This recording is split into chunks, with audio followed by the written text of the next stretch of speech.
Guys, कैसे हैं आप लोग। तो आज हम पढ़ने वाले हैं इस सेशन के अंदर फीमेल रिप्रोडक्टिव सिस्टम को। इसके अंदर हम एक एक पॉइंट कवर करेंगे फीमेल रिप्रोडक्टिव सिस्टम का, साथ साथ जो नीट के अंदर क्वेश्चंस आए हुए हैं हम साथ ही साथ कवर करेंगे इस वीडियो के अंदर, ताकि आपको एक आइडिया हो जाए कि नीट के अंदर जो क्वेश्चंस आते हैं वो एनसीईआरटी की कौन सी लाइन से और कौन से पैटर्न से आते हैं। तो चलिए हम स्टार्ट करते हैं वीडियो में फीमेल रिप्रोडक्टिव सिस्टम, जो कि हमारे ये पार्ट 2 है वीडियो का। चलिए, female reproductive system. The female reproductive system consist of pair of ovaries. जैसा कि आप देख रहे हैं स्ट्रक्चर, इसमें ये जो दो पेयर है एक ही है, इसको हम बोलते हैं ओवरी। ओवरी क्या प्रोड्यूस करती है? ये प्रोड्यूस करती है एग, या जिसको हम बोलते हैं ओवम। ठीक है, ये ओवम या एग आगे जाके मेल के स्पर्म से फर्टिलाइज होके बेबी प्रोड्यूस करता है। ठीक है, अब इसको पूरा प्रोसीजर बताने से पहले मैं आपको बेसिक बता देता हूँ। जैसे मैंने मेल के केस में बताया था कि प्राइमरी सेक्स ऑर्गन क्या होता है, सेकेंडरी सेक्स ऑर्गन क्या होता है, वैसे ही फीमेल में भी होता है। तो चलिए आ जाते हैं। देखिए, जो फीमेल रिप्रोडक्टिव सिस्टम है उसके अंदर प्राइमरी सेक्स ऑर्गन को हम गोनाड्स भी बोलते हैं, जैसे मेल में बोला जाता था। इसके अंदर फीमेल के अंदर जो प्राइमरी सेक्स ऑर्गन होता है वो ओवरी होता है। ठीक है, सेकेंडरी सेक्स ऑर्गन जो फीमेल के अंदर होता है वो यूटेरस, फैलोपियन ट्यूब, इसको ओविडक्ट भी बोलते हैं, सर्विक्स और वजाइना। एक्सटर्नल जेनेटिलिया होता है जिसको हम वल्वा बोलते हैं। इंपॉर्टेंट बात इसमें यह है कि प्राइमरी सेक्स ऑर्गन जो ओवरी है इससे कुछ हार्मोन निकलते हैं। इसको नीट में पूछा गया था। तो इनसे जो हार्मोन निकलते हैं उसकी ट्रिक है राइप ओवरी। राइप का मतलब पकी हुई ओवरी। तो राइप क्या है? आर फॉर रिलैक्सिन हार्मोन निकलता है ओवरी से। दूसरा है आई फॉर इनिबिन हार्मोन निकलता है ओवरी से। पी फॉर प्रोजेस्ट्रॉन निकलता है ओवरी से। ई फॉर एस्ट्रोजन निकलता है। ये चार हार्मोन जो है ओवरी रिलीज करती है। यहाँ पे मैं आपसे एक क्वेश्चन पूछना चाहता हूँ, आप ये बताइए प्राइमरी सेक्स ऑर्गन का काम क्या होता है। मैंने आपको मेल रिप्रोडक्टिव सिस्टम के केस में प्राइमरी सेक्स ऑर्गन के बारे में बताया था। आप वैसे ही मुझे बताइए फीमेल के अंदर प्राइमरी सेक्स ऑर्गन का फंक्शन क्या होता है, आप मुझे कमेंट करके बताइए। ठीक है, female reproductive system. Female reproductive system consist करता है एक पेयर ऑफ ओवरी। सबसे पहले जो है फीमेल रिप्रोडक्टिव सिस्टम का जो मेन पार्ट है ओवरी, वो पेयर में होती है। दूसरा जो मेन पार्ट है ये फैलोपियन ट्यूब होती है, ये फिम्बरी से लेके इस्तमस तक होती है, इसको हम ओविडक्ट भी बोलते हैं। ठीक है, दूसरा जो पार्ट है इसको हम ओविडक्ट भी बोलते हैं। तीसरा यूरेथ्रा जो आउटर साइड लोकेटेड होता है। चौथा जो है वजाइना, ये पेड़ में होता है। सर्विक्स भी पेड़ में होता है। ठीक है, ये जो सारे पार्ट्स हैं ये सारे पेयर्ड में होते हैं। और इसके साथ साथ एक एक्सटर्नल जेनेटिलिया होता है जिसको हम वल्वा भी बोलते हैं, अभी मैंने आपको डायग्राम में दिखाया भी था, जो लोकेटेड होता है पेल्विक रीजन में। पेल्विक क्या होता है? पैर के साइड में जो रीजन होता है उसको हम बोलते हैं। हमें फिगर 3.3 ए में हमें बताया गया है कि कैसे एक्चुअली फीमेल का रिप्रोडक्टिव सिस्टम होता है। ये देखिए, ये फीमेल का मतलब पैर का रीजन है, जहाँ पे पेल्विक रीजन में फीमेल सेक्स क्या होता है, रिप्रोडक्टिव सिस्टम लोकेटेड होता है। और ये सारे इसके ऑर्गन है। यूट्रस यहाँ लोकेट होता है, यूरिनरी ब्लैडर यहाँ लोकेटेड होता है, आप इसको देख लीजिएगा। ठीक है, अब देखिए जो सेकंड इंपॉर्टेंट थिंग है इसके अंदर, ये सब पार्ट के साथ साथ एक और पार्ट होता है फीमेल के पास जिसको हम बोलते हैं मेमरी ग्लैंड्स। इन सब के साथ साथ एक और सिस्टम होता है मेमरी ग्लैंड का। मेमरी ग्लैंड क्या करता है? मैमल के अंदर या फीमेल के अंदर एक कैपेसिटी होती है जिससे वो मिल्क प्रोड्यूस कर सके, अपनी बेबी को फीड कर सके। तो mammary glands basically milk producing glands होती है जो फीमेल के अंदर पाई जाती है। ठीक है, ये क्या करती है? इसका काम है structurally and functionally process of ovulation, fertilization, pregnancy and birth and child care. Mainly जो मेमरी ग्लैंड का काम है कि बेबी को मिल्क प्रोड्यूस करके देना, ताकि वो जो है अपने आप को ग्रो और डेवलप कर सके। ठीक है, मैंने आपको प्राइमरी सेक्स ऑर्गन के बारे में बताया था ovary. Ovary primary sex organ होती है। They produce the female gamete. Ovary का काम क्या है? फीमेल गैमेट को प्रोड्यूस करना, जिसको हम ओवम भी बोलते हैं या एग भी बोलते हैं। एंड सेवरल स्टीरॉयड हार्मोन्स, कुछ स्टीरॉयड्स हार्मोन भी प्रोड्यूस करती है, जो मैंने आपको यहाँ पे ट्रिक बताई थी। राइप ओवरी ये हार्मोन प्रोड्यूस करती है ओवरी। ठीक है, इतना समझ में आया? ओवरियन, जिसको हम ओवरियन हार्मोन्स भी बोलते हैं, बेसिकली ये हार्मोन जो है ओवरी से निकलता है, इसलिए हम इसको ओवरियन हार्मोन भी बोलते हैं। इस पार्ट को आप नीट टिक कर लीजिए क्योंकि इससे क्वेश्चन आता है। ये बताइए ओवरियन हार्मोन कौन कौन से होते हैं। तो इसको आप अंडरलाइन कर लीजिए। ओवरियन हार्मोन की जो ट्रिक थी, राइप ओवरी, ठीक है। Ovary are located one on each side of the lower abdomen. Ovary जो है लोकेटेड होती है पेट के नीचे, एक पेयर में जो लोअर एब्डोमेन, पेट के नीचे दोनों साइड में, ठीक है। इतना समझ में आया। Each ovary is about, ovary का जो साइज होता है 2 से 4 सेंटीमीटर, ये नीट में पूछा नहीं जाता है बेसिकली। और ओवरी लोकेटेड होती है पेल्विक वॉल के रीजन में, यूट्रस के साथ। एक क्वेश्चन आता है नीट के एम्स में पूछा जाता है, ये बताइए ओवरी जो है ये देखिए बहुत थिन वाले चैनल से कनेक्टेड है, ओवरी गिरने का चांस होता है, ओवरी जो है गिरने का चांस होता है, तो ओवरी को प्रोटेक्ट करने के लिए कुछ लेयर होती है जो मैंने आपको यहाँ पे लिख के दी है। ओवरी गिरे ना, ये जो है डाउनवर्ड गिरे ना, तो इसको प्रोटेक्ट करने के लिए 3 लिगामेंट्स होती है। पहला होता है ओवरियन लिगामेंट, जो कि इसको कनेक्ट करके रखता है कि ओवरी जो है डाउनवर्ड गिरे ना। ओवरियन लिगामेंट क्या करता है, ये हेल्ड करता है यूट्रस से ओवरी को, यूट्रस से ओवरी को चिपका के रखता है। दूसरा है ब्रॉड लिगामेंट, वो क्या करता है, ये हेल्ड करता है ओवरी टू एब्डोमिनल वॉल, जो ओवरी है इसको पेट से चिपका के रखता है, मतलब इस वाले वॉल से चिपका के रखता है ताकि ओवरी नीचे ना गिरे। दूसरा यूट्रस से चिपका के रखता है ताकि ओवरी जो है ये बीच में ही स्टिक रहे। तीसरा जो है सस्पेंसरी लिगामेंट, ये क्या करता है, ये हेल्ड करता है ओवरी को लेटरल वॉल में, लेटरल मतलब साइड की जो वॉल है इससे स्टिक करके रखता है, यानी ओवरी यहाँ से भी प्रोटेक्टेड है, ऊपर से भी प्रोटेक्टेड है, यहाँ से भी जो है लिगामेंट से बंधी हुई है, इस वजह से ओवरी जो है नीचे गिरती नहीं है, ठीक है। देखिए यहाँ पे भी वही बोला गया कि हर ओवरी जो है कनेक्टेड होती है पेल्विक वॉल से, यूट्रस से, बाई कुछ लिगामेंट्स होते हैं जो मैंने अभी आपको बताया, 3 लिगामेंट्स होते हैं। हर ओवरी कवर्ड होती है by A epithelium which enclose the ovarian stroma. इसको मैं थोड़ा सा समझा देता हूँ। The stroma is divided by 2 zone, peripheral cortex and inner medulla. इसको समझिए आप यहाँ पे कॉपी में। बेसिकली ओवरी जो है इंटरनली 2 पार्ट में या 2 भाग में बटी हुई होती है। पहला होता है कॉर्टेक्स रीजन, दूसरा होता है मेडुला रीजन, ठीक है। जो सबसे पहले हम बात कर लेते हैं मेडुला रीजन की। मेडुला रीजन के अंदर कुछ आर्टरीज होती है, कुछ वीन्स पाई जाती है, कुछ नर्व पाई जाती है और कुछ लिम्फेटिक टिश्यूज पाए जाते हैं, जो हेल्प करता है। आर्टरी जैसे हेल्प करती है ओवरी को न्यूट्रिशन पहुंचा सके, न्यूट्रिशन मिल सके, न्यूट्रिशन सप्लाई कर सके। वैसे ही वीन जो है वेस्ट मटेरियल को निकालती है ओवरी से।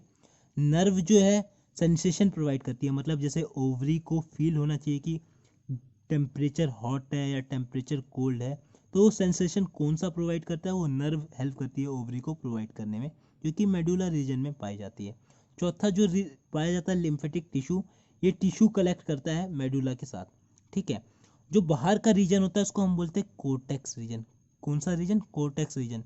कोर्टेक्स रीजन क्या करता है, ये गैमिट फॉर्मेशन में मदद करता है, जो कि हम पढ़ेंगे आगे फॉलिकल के बारे में डिटेल में, मेंस्ट्रुअल साइकिल के बारे में बहुत डिटेल में, ठीक है। अभी आप इतना समझ लिए मेडुला रीजन का काम क्या, कोर्टेक्स रीजन का काम है graphic and follicle banana, follicle produce करके हार्मोन्स रिलीज करना, ये सारे काम होते हैं, जो कि मेजर काम अभी हम आगे पढ़ेंगे, ठीक है।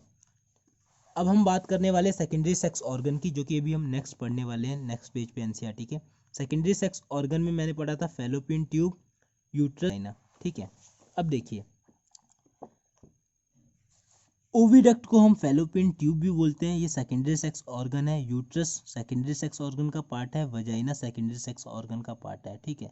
नीट में क्वेश्चन आ सकता है कि सेकेंडरी सेक्स ऑर्गन कौन से होते हैं, तो ओविडक्ट होता है ये वाला पार्ट, ओवरी होता है, ठीक है, यूट्रस हो गया और वजाइना हो गया। फैलोपियन ट्यूब, यूट्रस, वजाइना, ये सेकेंडरी सेक्स ऑर्गन होते हैं, जो क्या करते हैं, गैमिट का, किसका, ओवम का या एग का लालन पालन करते हैं, ठीक है।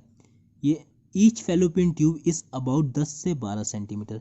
जो मेन काम होता है ना आपका, ये इसी में होता है, फैलोपियन ट्यूब में, फैलोपियन ट्यूब में ही मेन काम होता है। ये 10 से 12 सेंटीमीटर इसका साइज होता है, और ये जो है एक्सटेंड होती है पेरिफेरी, दीवार की साइड लगी होती है, of each ovary to the uterus.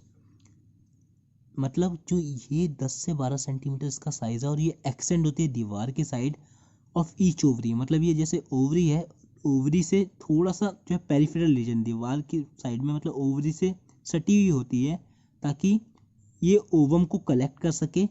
Basically आपको एक आइडिया दे देता हूँ, जैसे मान लीजिए स्पर्म आया बॉडी से, फीमेल के अंदर स्पर्म गया तो स्पर्म जो है डायरेक्ट यहाँ पे जाता है, इस वाले पार्ट में जाता है।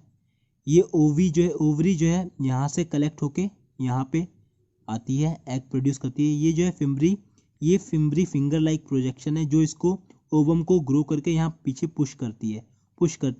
और स्पर्म जो है तैरता तैरता मिलियंस ऑफ स्पर्म निकलते हैं।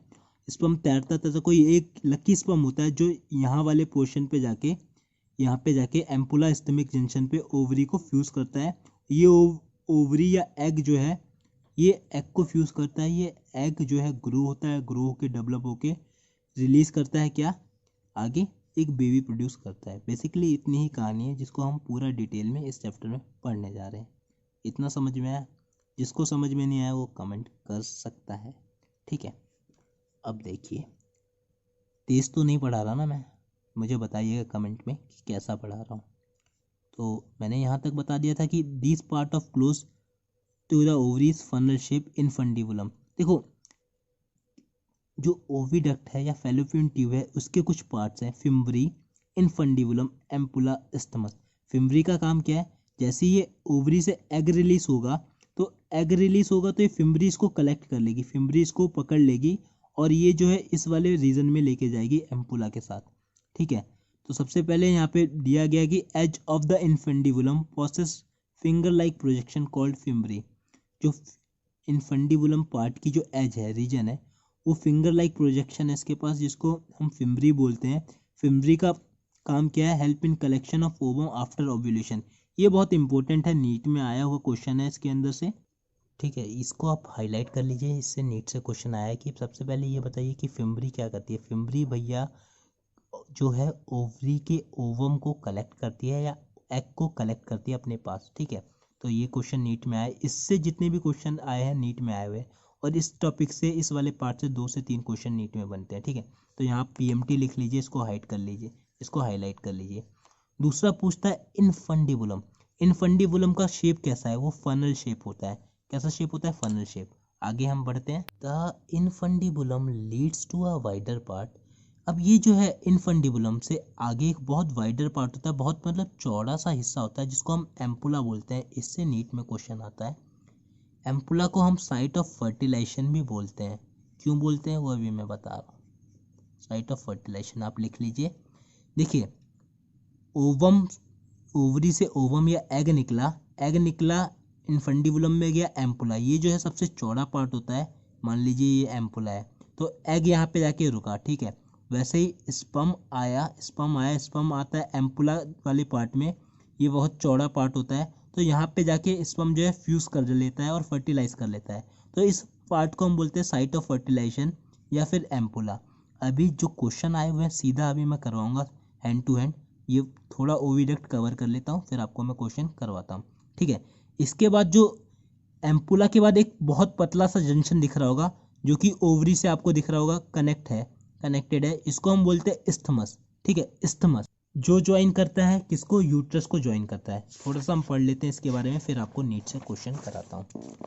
The wider part of oviduct is called ampulla, जिसको हम, आप नीट लिख लीजिए, इसको हम बोलते हैं साइट ऑफ क्या, फर्टिलाइजेशन।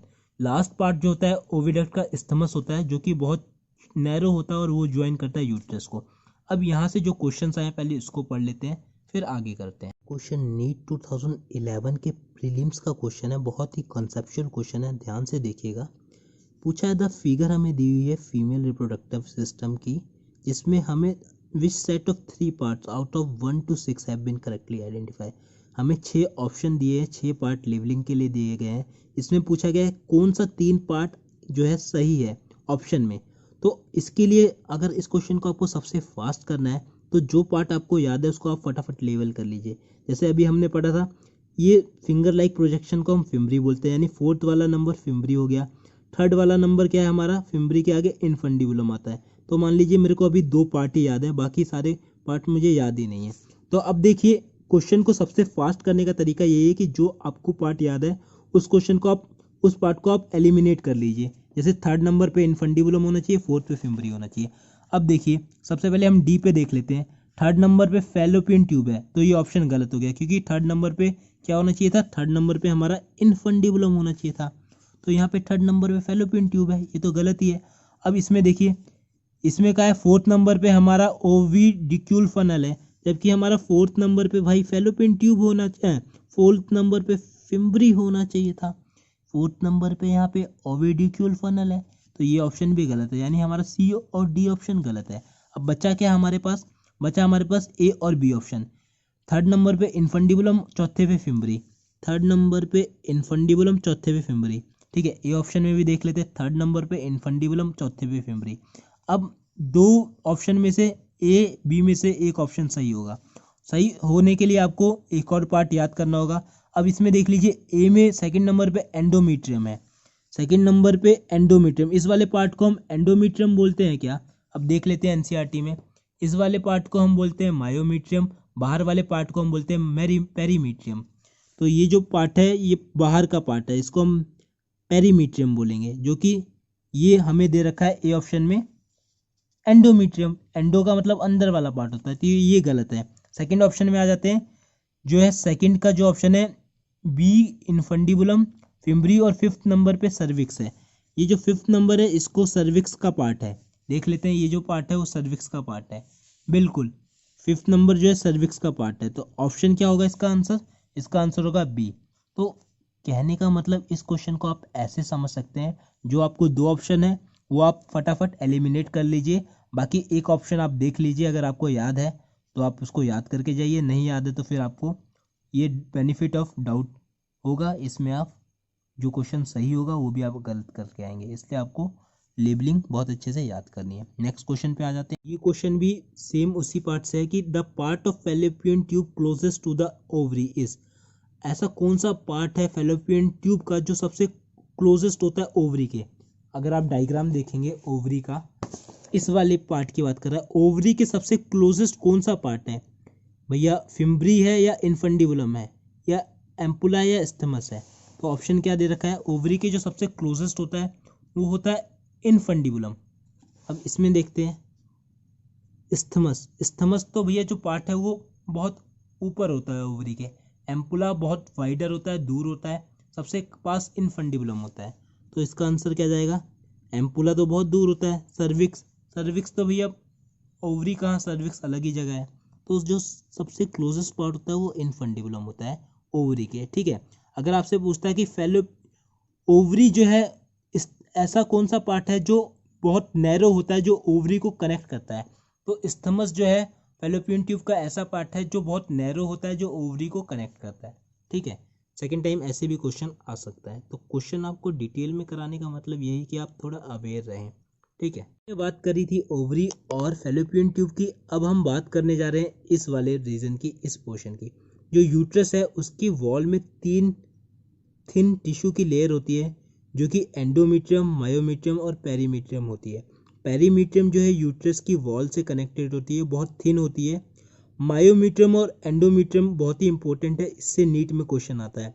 तो मायोमीट्रियम का जो रोल होता है उसको बताने से पहले मैं एंडोमीट्रियम के बारे में बता देता हूँ। एंडोमीट्रियम जो है इनर ग्लैंडुलर लेयर होती है, ये क्या करती है, ये साइक्लिकल चेंज, जब मेंस्ट्रुअल वेस्ट या मेंस्ट्रुअल साइकिल जब होती है फीमेल के अंदर, तो ये हर मंथ साइक्लिकल चेंज करती है, हार्मोन को सिंथेसिस और रिसिंथेसिस करने में मदद करती है। ठीक है, तो मेंस्ट्रुअल साइकिल के लिए जो रिस्पॉन्सिबल है वो एंडोमीट्रियम की लेयर होती है फीमेल के अंदर। बात करते हैं मायोमीट्रियम की। मायोमीट्रियम बहुत ही इंपॉर्टेंट लेयर है, जब बेबी प्रोड्यूस होने वाला होता है, जब बेबी इजैकुलेट होने वाला होता है जो है यूट्रस से, तो ये मायोमीट्रियम जो है लेबर पेन क्रिएट करती है। पेन यही मायोमीट्रियम की लेयर है जो क्रिएट करती है, ताकि फीमेल को पता लगता है कि बॉडी में पेन हो रहा है, यानी बेबी प्रोड्यूस होने वाला है। तो मायोमीट्रियम जो है ये स्ट्रॉन्ग पेन करती है, और एंडोमीट्रियम साइक्लिकल चेंज लाती है, मेंस्ट्रुअल साइक्लिकल चेंज लाती है वुमेन के अंदर। इसको हम पढ़ेंगे आगे पोर्शन में, तो चलिए स्टार्ट करते हैं। The uterus is single and is also called वॉर्म। जो यूट्रस होता है वो सिंगल होता है, कोई पेयर में नहीं होता है, इसको हम वॉर्म भी बोलते हैं। ठीक है, द शेप ऑफ यूट्रस जो है इन्वर्टेड पियर की तरह होता है, पियर अनासपाती की तरह ही होता है, उल्टा अनासपाती का जो शेप है वो यूट्रस की शेप की तरह ही होता है। ठीक है, it is supported by ligament. Uterus जो है सपोर्टेड होता है कुछ लिगामेंट से, जैसा कि मैंने आपको बताया था स्टार्टिंग में कि ओवरी जैसे कुछ लिगामेंट से सपोर्ट होता था ताकि गिरे ना, वैसे ही यूट्रस भी कुछ लिगामेंट से सपोर्ट होता है। ठीक है, अब देखिए, attach to the pelvic wall. Uterus open into vagina through a narrow cervix. जो यूट्रस है, वो यूट्रस जो है वजाइना में ओपन होता है। यूट्रस जो है ये वजाइना में ओपन होता है। एक कैनाल की लेयर होती है जिसको हम बोलते हैं सर्विकल कैनाल। इसको हम बोलते हैं सर्विकल कैनाल, जो वजाइना में यूट्रस को ओपन करने में हेल्प करती है। ठीक है, which along with vagina form the birth canal. बहुत ही इंपॉर्टेंट क्वेश्चन आपसे यहाँ पूछा जा रहा है कि वजाइना को हम क्या बोलते हैं? वजाइना को हम बोलते हैं बर्थ कैनाल। बर्थ कैनाल किसको बोलते हैं? वजाइना को, क्योंकि बेबी जो प्रोड्यूस होता है वो वजाइना से ही होता हुआ आता है, वजाइना से ही होता हुआ निकलता है। ठीक है, अब देखो, अब यहाँ पे बात करी गई है यूट्रस के वॉल के बारे में। इस वाले पोर्शन की बात करिए कि यूट्रस की 3 वॉल होती है, एंडोमीट्रियम, मायोमीट्रियम और पेरिमीट्रियम। इसको आप हाईलाइट कर लीजिएगा प्लीज़, इससे नीट में क्वेश्चन आते हैं। अब देखिए, जो वॉल जो होती है यूट्रस की, 3 लेयर होती है, 3 लेयर ऑफ टिश्यू होती है। एक्सटर्नल थिन मेम्ब्रेन्स लेयर होती है जिसको हम पेरीमीट्रियम भी बोलते हैं। जो एक्सटर्नल लेयर होती है पतली सी, इसको हम पेरीमीट्रियम बोलते हैं। ठीक है, और जो मिडल की लेयर होती है वो बहुत ही थिक लेयर होती है। ये जो लेयर है मिडल वाली, ये बहुत थिक लेयर है, जो क्या करती है, जो लेबर पेन क्रिएट करती है। मिडल लेयर जो है वो स्मूथ मसल्स की बनी होती है जिसको हम मायोमीट्रियम भी बोलते हैं। इससे क्वेश्चन नीट में आता है। और जो अंदर वाली लेयर होती है इसको हम एंडोमीट्रियम भी बोलते हैं। एंडोमीट्रियम जो है साइक्लिकल चेंज में जाता है, और during the menstrual cycle endometrium का काम क्या है, ये रीसिंथेसाइज करती है अपने आप को। ठीक है, और मायोमीट्रियम का काम है अपने आप को, मायोमीट्रियम जो लेयर है उसका काम है स्ट्रॉन्ग कॉन्ट्रैक्शन प्रोड्यूस करना, पेन प्रोड्यूस करना बेबी, ताकि डिलीवर हो सके।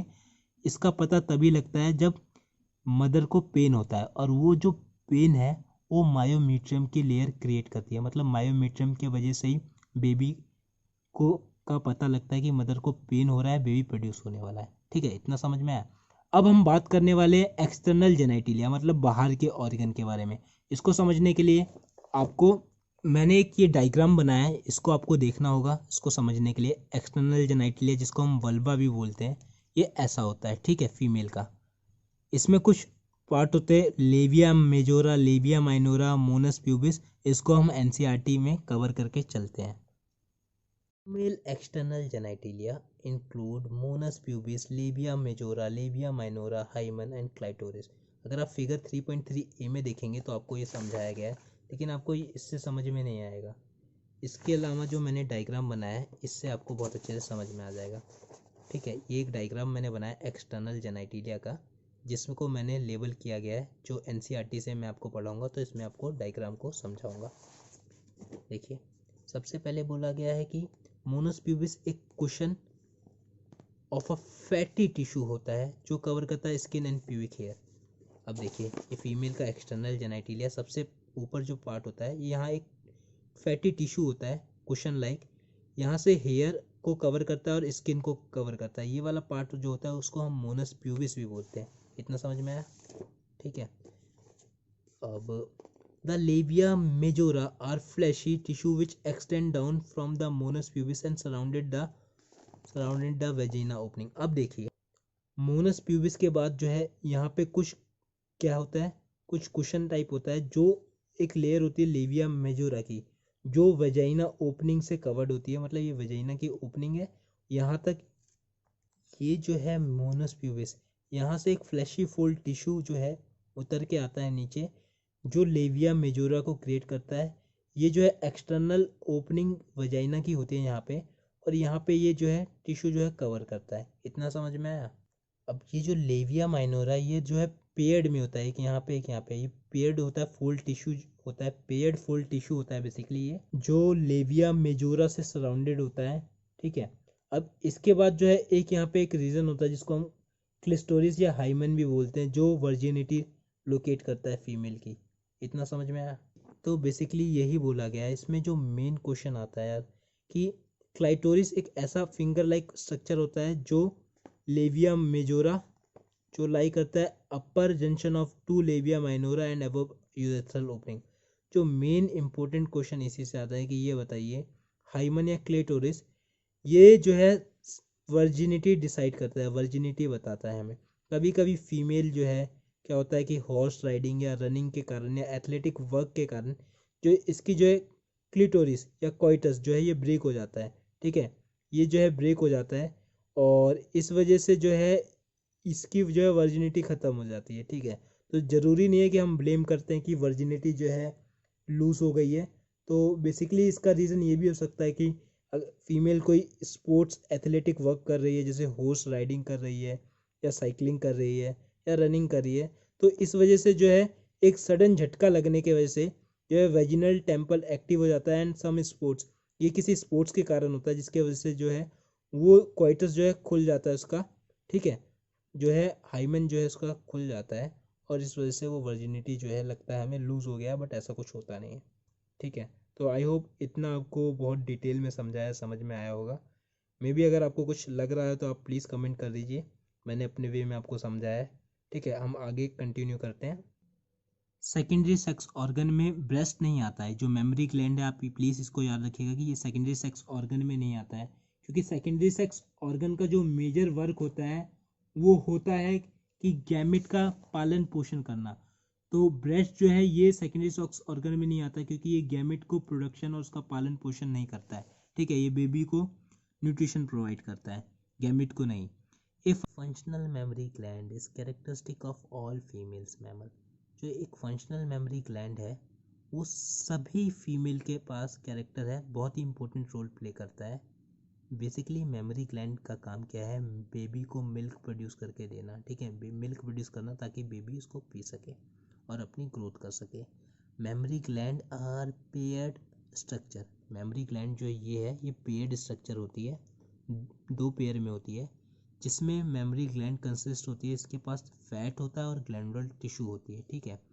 फैट और ग्लैंडुलर टिश्यू होती है। ग्लैंडुलर टिश्यू जो है of each glandular tissue of each breast is divided into 15 to 20 memory lobes, जो ग्लैंडुलर टिश्यू है वो 15 से 20 मेमोरी लोब में डिवाइड होती है। ये जो है ये मेमोरी लोब होती है, ये ग्लैंडुलर टिश्यू की मेमोरी लोब है जो डिवाइड है 15 से 20 उसमें, ठीक है। जो सेल ऑफ एल्यूविलाई सीक्रेट मिल्क, जो एल्यूविलाई की सेल है वो मिल्क सीक्रेट करती है और वो स्टोर करके भी रखती है, ठीक है।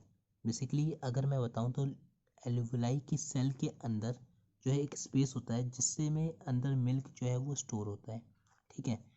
अब देखिए आगे बोला गया है कि the alveoli open into mammary tubule, the tubule of each lobe join a mammary duct, जो एल्यूविलाई है वो ओपन होती है मेमोरी ट्यूब्यूल में और ये ट्यूब्यूल जो है ज्वाइन करती है इसको मेमोरी डक्ट को इसको, ये वाला पार्ट जो है निपल से जाके मिलता है, ठीक है। Several mammary duct join to form a wider mammary ampulla, ये सारी जो है डक्ट मिला के एक वाइडर पार्ट बनाती है, इसको हम बोलते हैं मेमोरी एम्पुला, ठीक है, इसको हम बोलते हैं एम्पुला, ठीक है। बेसिकली इतना आता नहीं है इस पार्ट से, इसलिए मैं आपको ज़्यादा डिटेल में नहीं समझा रहा हूँ। Several mammary duct join to form a wider mammary ampulla which is connected to lactiferous duct which through which milk is sucked out। ये जो सारी पार्ट है ये जो है पहले हमने पढ़ा mammary lobe, mammary alveolus, mammary duct, ये सब जो है कनेक्ट होती है एक पार्ट से जिसको हम बोलते हैं लैक्टिफेरस डक्ट, और यहाँ एक निप्पल होता है जिससे बेबी मिल्क को सक कर लेता है, ठीक है। तो आप इसका डायग्राम पढ़ के जाइएगा, इससे ज़्यादा क्वेश्चंस आते नहीं हैं। अब हम बात करेंगे गैमेटोजेनेसिस की नेक्स्ट लेक्चर में। ये वीडियो यहीं तक मैं एंड करता हूँ, आप मुझको कमेंट करके बताइएगा आपको वीडियो का कौन सा पार्ट अच्छा लगा, आपको कौन से पार्ट में डाउट है या किस पार्ट में प्रॉब्लम आ रही है, और इससे रिलेटेड कोई नीट का क्वेश्चन है तो आप मुझे कमेंट में लिख के भी भेजिएगा, मैं आपको सॉल्व कराऊंगा। तो आज इस वीडियो में इतना ही, तब तक के लिए हम मिलेंगे नेक्स्ट वीडियो में। जय हिंद, वंदे मातरम।